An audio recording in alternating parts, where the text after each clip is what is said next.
Yo, welcome to Simply Rambling, where we just talk about whatever comes to our mind stream of consciousness style. Will it be about world building? Probably, knowing us. Yeah, true. But it doesn't have to be. This is where we can kick back and relax. It could be about ducks. Will it be? You read the title. You tell me. You actually know before we do. That's true. That's genuinely true. That's weird. One thing that I wanted to talk about is some good books that I read. You read? And not very well. At a fourth grader level. Yeah. So, you remember how I asked if we're going to talk about world building? Yeah, we are, because I'm going to force it.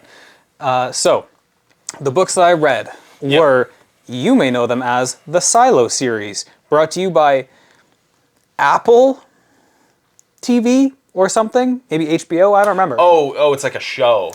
There's like books, Apple collectively wrote books? Like, what the fuck? the books that the TV show on Apple are based on. Yeah. New season 2 coming soon. Okay. I already know what happens. Yeah, you also read Game of Thrones before anyone watched it, too. So you're just like that. You're always like freaking 6 spoilers in the chamber ready to ruin someone's day. Bad news about Game of Thrones, guys. You're not ready for what happens in season 8. Yeah. So these books, I think like there was a lot of hype about Silo a while back, Okay. and maybe it's dying off, so maybe I'm behind the ball on that. But spoiler warning, the books are pretty good. Okay.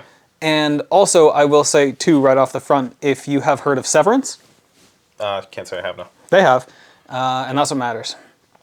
It's kind of not terribly dissimilar from like certain perspectives. Okay. Because the whole idea, and also heads up, I'm gonna try my best to not do any spoilers for the Silo show, but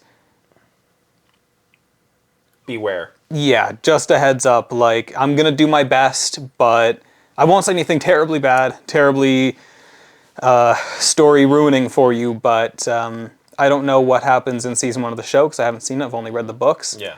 I'm gonna do my best. Just you're warned now. Okay. The basic idea of the show is Hit me with a premise. it's like post-apocalyptic Okay.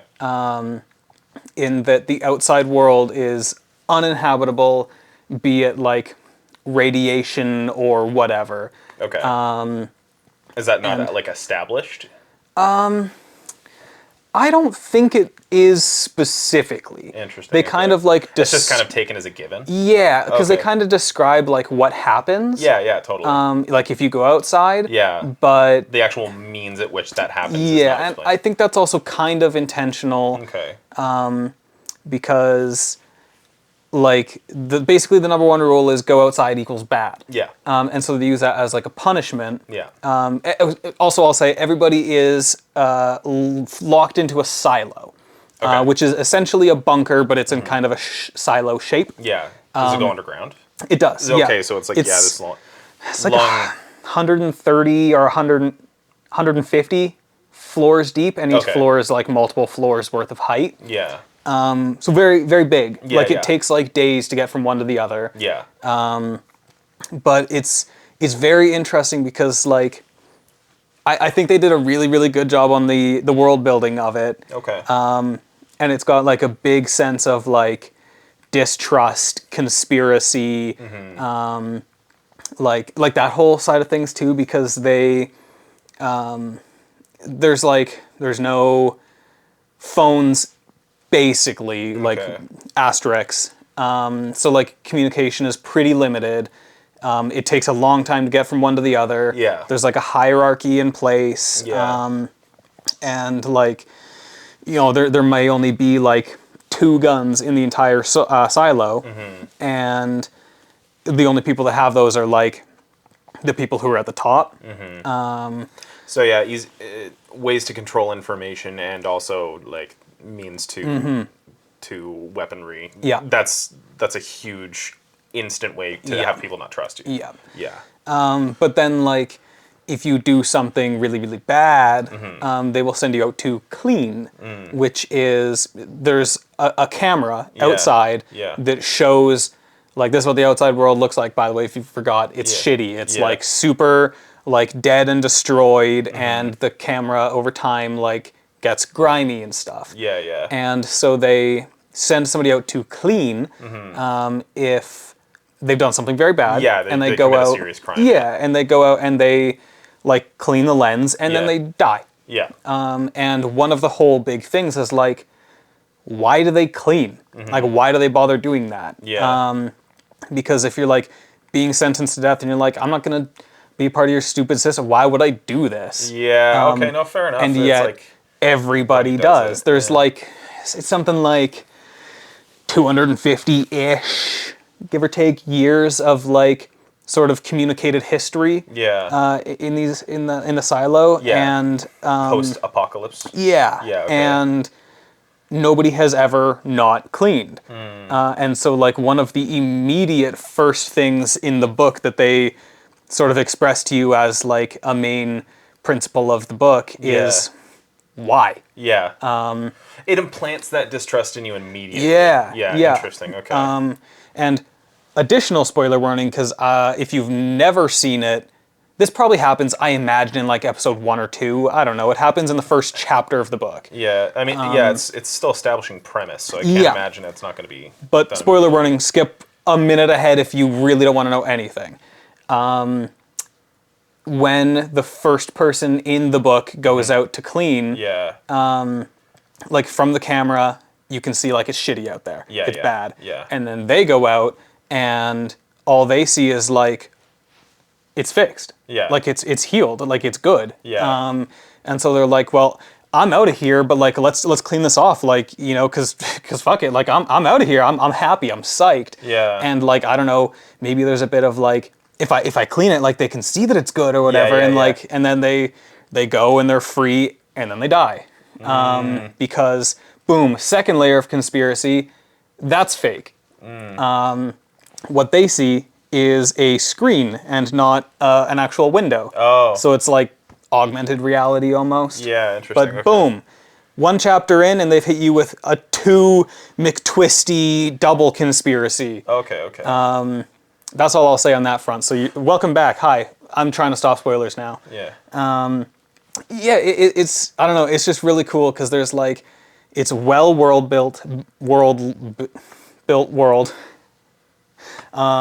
And I'm a big fan of, like, sort of psychological, conspiratorial type of, like, books and movies and stuff like that.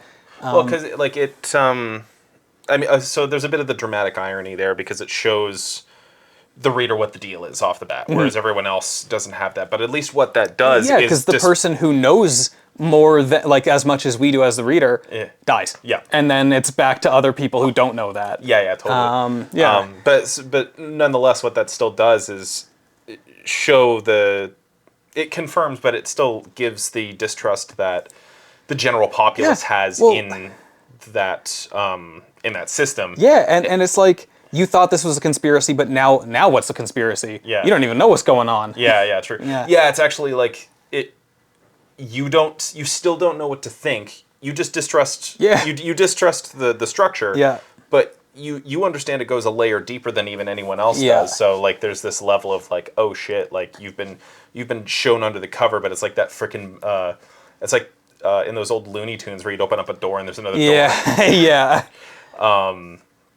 But yeah, so that's an interesting thing to put the reader in the same situation, but only knowing a tiny bit more. Yeah. Yeah. But I mean, I would continue to talk about this, but I feel like anything more, for the most part, I say is going to be talking about the story and therefore is entirely spoilers. Yeah. But the gist of it is that I thought that it was a pretty dope series. I had a lot of fun. It was very conspiratorial, antitrust. I think there was some good characters. I think it was a well-built world. My only beef is they always have, like, I think for the most part it's basically like 2 running stories at the same time. And they flip back and forth a little more often than I would like. Because I feel like in Game of Thrones, mention again, take a sip of whatever you're drinking every time I mention Game of Thrones. Yeah. Mm-hmm. they do the same thing where there's like running different characters. Yeah. But well, that's I haven't seen it. Lynch me, but that feels like since it's such a it's a political show in a way. Like there's so many factions and stuff. Like you have to be running multiple storylines, otherwise you're just gonna fucking forget what the hell's happening over in this place or this faction. Yeah. So like it's kind of necessary. And if you've got one moving timeline, but yet this big expansive world, you need to show things are in fact happening here also. Yeah. But they usually take a fair bit longer. Like you can get pretty far in this storyline before you're like, okay, now what is that person up to? Well, yeah, because this it one needs was to gain momentum so that by the time you switch off of it, you're still kind of like, oh man, that was cool. Like you can't just like start spit. I've seen a few shows like that where there's actually so many storylines going on that so there's either too many storylines or they bounce between them too quickly. Because then you either if you bounce between too quickly, you stop caring because then it's like you're having to restart your sort of enjoyment of that storyline. Like you're just in that instance where you have to restart like over and over and over again. You're like, oh shit, okay. Yeah, it did kind of feel like a little bit of like kind of choking the momentum sometimes. Yeah. It wasn't like offensively often or quick. But nevertheless, I do wish that they ran a little longer before swapping. Yeah, I'm not saying even in that was a because obviously you read it. I've seen shows where that was like definitely a problem. Yeah. Family Guy, cutting away every 14 frames. Well, that's not even for another storyline though. That's just for a fucking gag half the time. One show I'm watching that I feel does have a bit of the problem with like kind of the too many things going on at once, and only by a bit, is Invincible. Okay, I haven't seen it, so you're in lead here. Yeah, and I'm not even really going to talk about anything plot wise because realistically, that show is spoiler heavy, episode to episode. Like that's just what it's like. But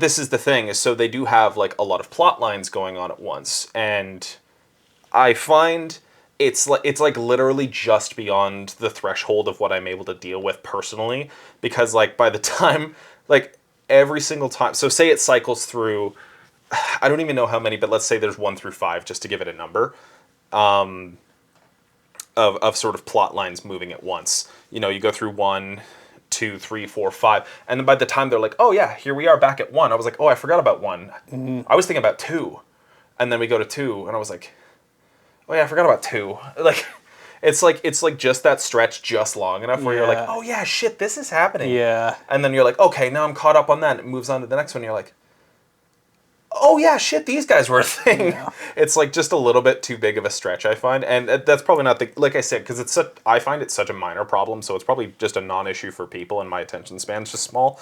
But it's like, that's the show currently I'm watching, and I don't remember. There was one show that was a serious problem in, though, where I was just like it would come back, and I would have to spend like a sec. I was like, wait, who are the... Yeah. Oh, right.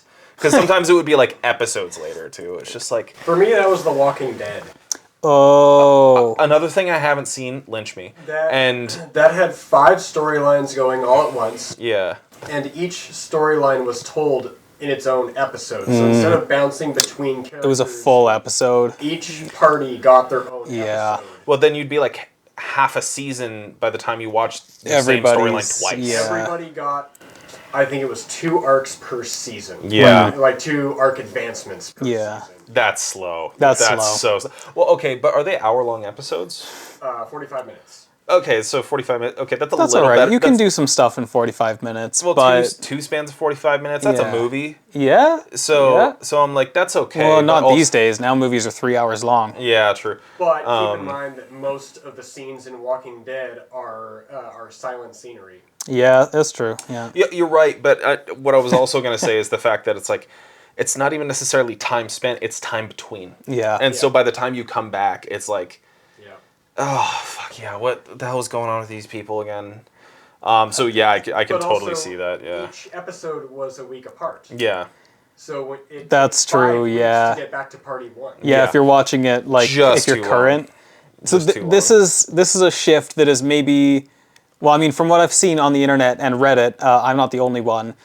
I watch Love Is Blind on Netflix. Name drop, pay us. It is a trash reality TV show where people get married. Well, so they. Let me world build for you for a second. They get like 20 singles from the greater Minnesota area or whatever, and then they put them, like all the guys and all the girls, and they put them in a thing with a screen between them, but they can't see each other, and then they talk and they date, and then they get married without ever seeing each other. This season 8, it sucks. And just like what we were talking about You with got through the a previous cutaways, 7? if you watch it, you know. I don't need to explain myself to you. Defend yourself. But this season, speaking of the cutaways Yes, and not yeah, remembering yeah. what the frick is going on. Yeah. What the frick? Yeah. There's like 7 dudes that look identical. And like genuinely identical. You know what I'm talking about. And so like they'll keep cutting away, and there were like 10 times while watching this, I'm not done yet, but like 10 times so far, where it cuts to somebody that I haven't seen in like a full episode. I'm like, who the fuck is that? I remember the other 4 dudes that look exactly the same. I swear to God, I've never seen that man in my life. Yeah. And like, because it'll cut away after a while, and it'll show you like what these couples are talking about, and I'm like, who is that?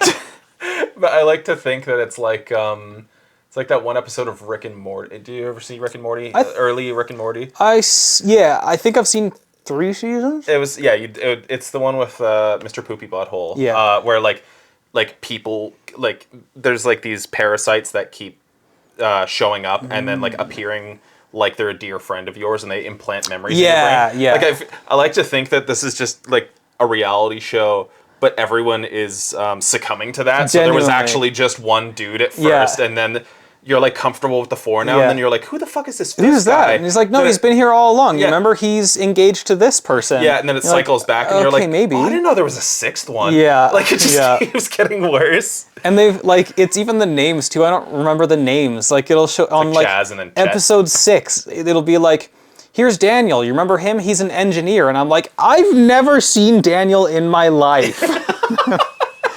Yeah, so you know what I'm talking about if you've seen this one, because everybody on the internet agrees. Yeah, oh my god. Not the that's only funny. one. I thought you were going to say that, like, everyone on the internet agrees that Walking Dead started good and turned out bad.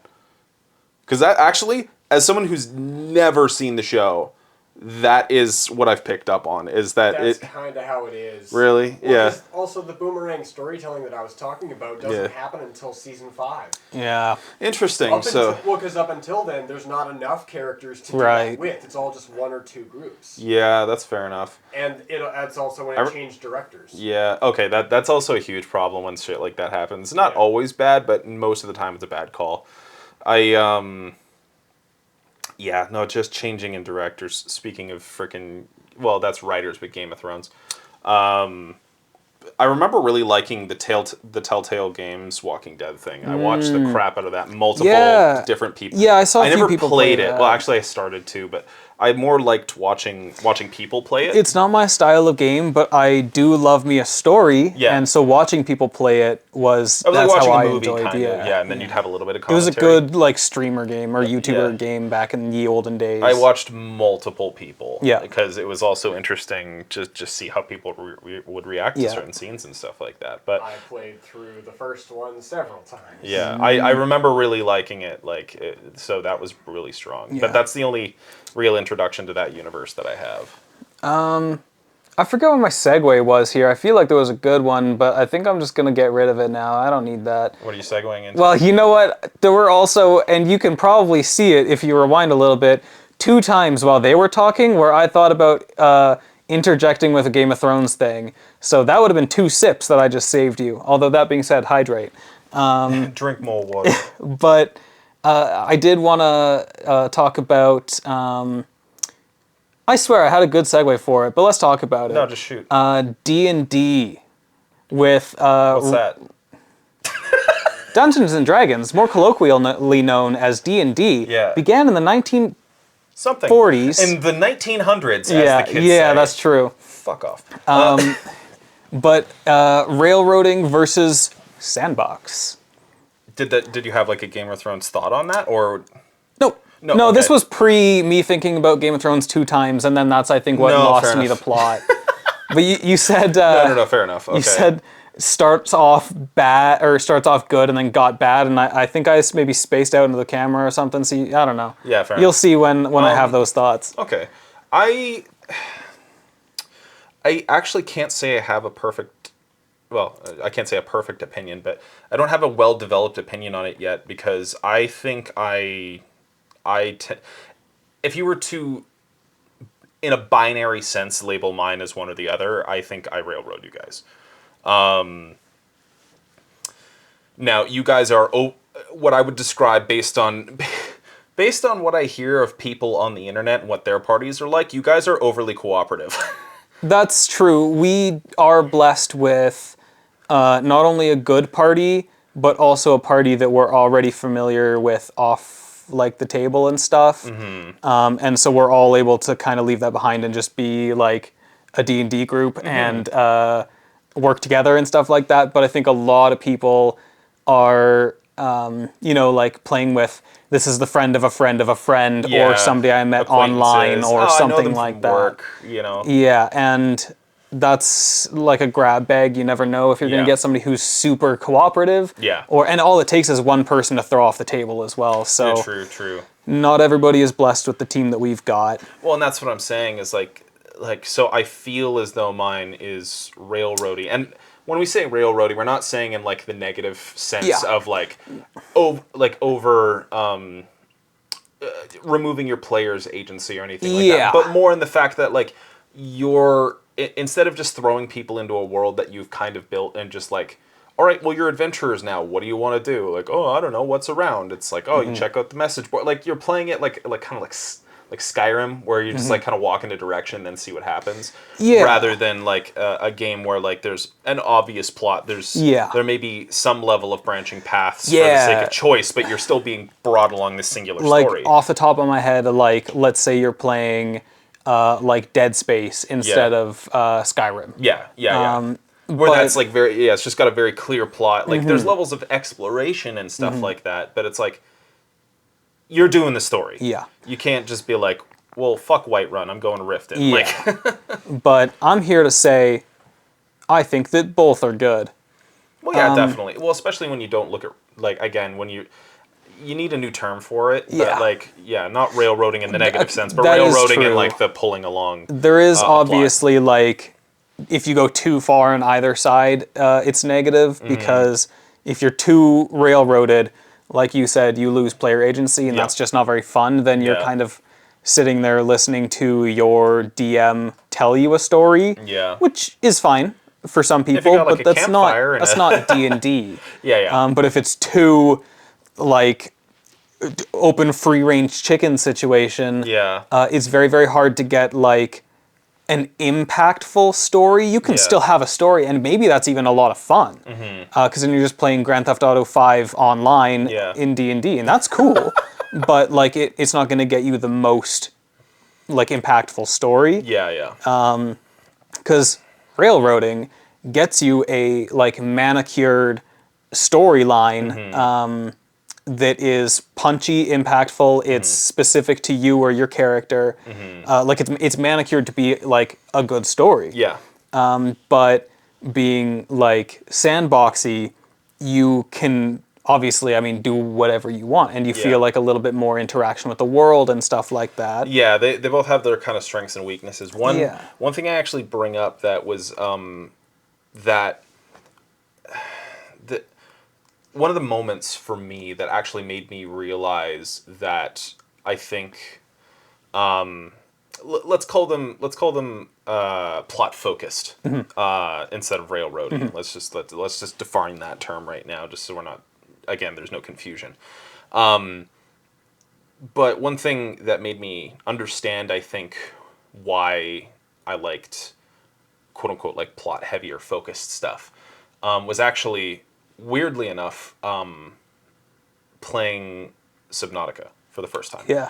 But the reason I kind of came to that conclusion is because, at least while we were growing up, the idea of a procedurally generated world became ultra popular, Yeah. and then overdone, and then Yeah. and then like by some very well done for sure. Like you Yeah. look at like Minecraft now, Yeah. and like as a procedurally generated world, Yeah. like that's the potential of that is crazy, and so that's probably like the best example I Mm-hmm. can say.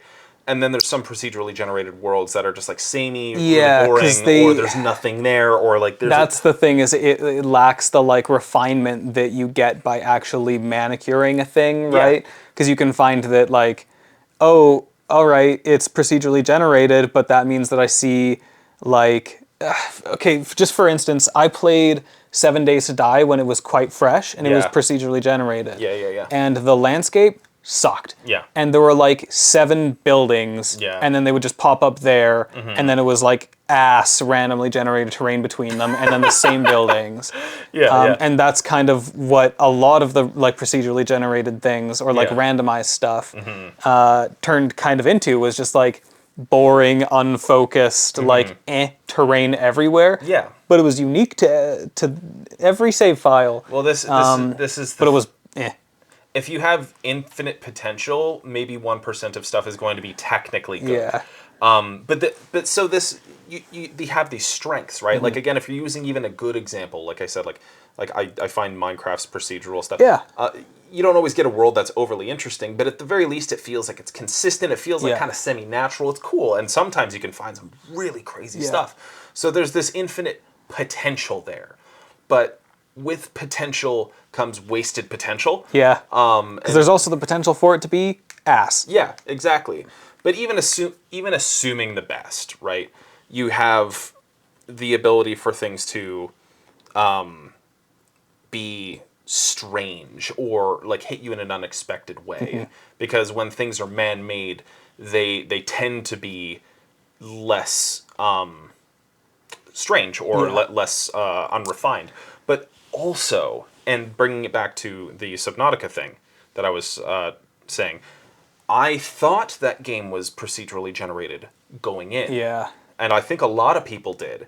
And then after exploring it and then kind of realizing that everything was handcrafted the way it was supposed to be, realized this game would have sucked if it was procedurally generated. Yeah. Like, it actually would have been worse as a result. Because I'm like, in this game, you need to stumble on these clues in, not even necessarily in order, but they had to be there and they had to be what the artists wanted you to find. Yeah. And in what circumstances they wanted you to find it. And all that stuff. Like, anyone who's played that game knows that it's quite the fucking ride. And if there was like too much randomness thrown into the mix, it just wouldn't have been the same experience. Yeah, it just dilutes it. Yeah, and so that experience was, I think, one of the defining moments for me where I realized that I'm like, okay, if I want to make something, I think I want to build it in such a way that whoever is playing is going to be playing it coming from the angle that I expect. Yeah. Yeah. Or at least more than likely the angle that I expect. So that when they walk into something, I have a better idea of how I can make it interesting as they enter. Just all of that to say, that's why I think I prefer that. I'm not sure how it feels playing on my stuff, but like I said, I also am blessed with like overly cooperative players, so I also haven't had to open up into like a more sandboxy mode in you guys just being like, no, fuck that, I'm going over here. Because then you have to play it sandboxy a little bit at least. No, just to validate you a little bit, it has never felt like uncomfortably forced or anything like that at all. And even though none of us, I think, feel like pushing the boundaries, it feels like we could probably get away with deciding if we wanted to do something else. I wouldn't tell you no. Yeah. Also, And just I was knowing gonna that makes it feel say better. is, when you were saying railroady, I would say it's more spiderwebby, Okay. and that's not for my love of spiders. It's because we are obviously on one continuous story, but there's so many side quests in between that we're constantly pinging back and forth, and it all still feels like it ties in. Yeah. Okay. Like at the end of a side quest, it still feels like that we've done something for the main story. Yeah, see, Okay. that's actually a pretty cool way of describing kind of what I was actually going to say next, too, is with the spiderweb analogy. I like the way, for me, I like to be maybe more on the, open side, but with what I was going to describe as, funnels here and there. That, you can do whatever you'd like, and then I turn something that you're interested in into a funnel back towards the plot. But the spiderweb thing is an interesting point, because, yeah, you've got all these directions you can go, and then all of them eventually, boop, go in a little bit, and then there's all these directions you can go, and then all of them go in again a little bit, and, refocus back towards the center plot. Yeah, that is kind of an interesting way to frame it as well. And I feel like that is kind of what you have to do as a DM. Realistically, you're going to burn out if your players make you generate plots and then they ignore them over and over and over and over again. There's going to be no dissatisfaction on your part as a DM, but you're playing the game, you're just a different role. And and if you're not having fun playing the game, that's going to suck. So you're trying to make something that you, at least in theory, think is going to be satisfying for people. And watching them be satisfied with an entire plot, an arc within the plot, anything that has sort of a quote unquote beginning and end, right? That watching that play out is kind of the satisfying part, and watching how your players react to that. And so if it's just over and over again, they start it and then they say, I'm done with this, well, let's go do something else, and then there's just loose ends left there. It's going to be dissatisfying for you, and that's going to wear on you. So like you say, with the sort of funneling thing, I think it's kind of your job that when they decide, fuck that, I'm going to go do something else, if you have this huge plot ranged up, have something else bring them there instead. Exactly. And so if you've got let's say they get a letter in the mail and it's from somebody they believed was dead. Oh my goodness, plot hook. Yeah. And then they're like, nah, I'm gonna go flirt with the barmaid. Yeah. Or something like that. Yeah. Let them do it for a little bit, because that's them having fun. That's cool. But then maybe after they spent the night with the barmaid, they find a letter sticking out just barely from the edge of the mattress, who is from your big bad evil guy's second down henchman-in-law. You know, you can find a way to turn something they are passionate about back into the story again. Yeah. And you could make it better than that, but you know what I mean. You turn something they're passionate about into a funnel back into what the story is. Yeah, even if you make it more broad too, okay, let's say you have your Dark Lord, your big bad evil guy, and they're related to some sort of thieves guild, and that thieves guild steals your stuff. That's an easy way to get them involved. Your party is probably going to be like, oh, I want to go get my stuff back. Oh, right. And then you make this sort of guild, and leave clues that it's oh, the Dark Lord's actually pulling the strings in the guild, not the leader or something like that. And they get there, they take their stuff, and they leave. And there's no investigation. They weren't intrigued for some reason by that little guild that was supposed to be the sort of launching point towards the actual ending point. All right, so they decided instead, all right, well, okay, we have our stuff back. Are there any jobs around? And then they check the message board, and you show them, I don't know, there's a cave of gnolls, a few miles up the road that's harassing travelers and stuff like that. And you just throw that off the bat. Then they go there, oh, but then it turns out the gnolls are actually being commanded by someone who is to do with that Dark Lord as well. And they're like, they pick up on that one, and then they are still ending up at that same big bad evil guy, but it's just like, they didn't pay attention to the first thing that was supposed to push them there, and completely ignored it. Just make another one. Just make an entirely different thing. The downside to allowing your players to have freedom, which, again, I stand for, but is that you always end up with, like, at least as much stuff that you enjoyed wasted as actually gets seen and experienced.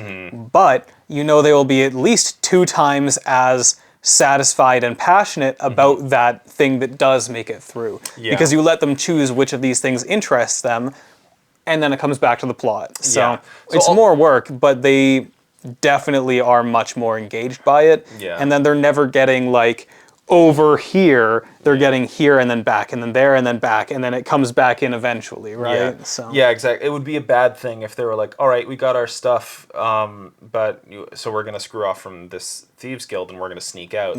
And then you're like, oh, but like all the doors are locked and you can't get out. And then they're like, okay, well, the rogue's just going to pick the lock. And then it's like, and you all rolled really high on stealth, but he's like, someone finds you, and now you're all captured, and then like they force this guild on you for the sake of you trying to discover stuff from it, and it's like then your players are going to be resentful that they didn't get to do what they want. Don't take away your players' agency. Well, that's exactly it. It's just like, let them have agency, but you can still lay the little jelly beans towards the same location. You just let them go the direction they wanted to go. Same thing as with cats. Negative reinforcement doesn't work.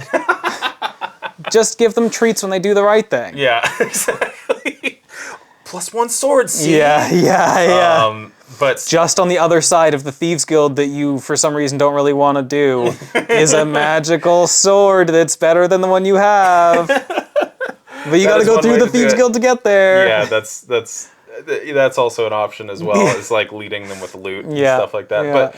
But still, all that to say, it's like you can still lead people back to the same point with a different thing. If you just have to make that so that it was their choice to do so, then that's what you got to do. So, railroading, bad. What did you call it? Plot-focused? Yeah, plot-focused. Campaign? Yeah. Good. Yeah, big check mark. Yeah, but I think that people are a little quick sometimes to judge things as being, like, hit it with the railroad stamp. Yeah. When it is just, like, I don't know. When it's just a plot. Yeah, exactly. It's a plot. It's not a railroad. And Yeah.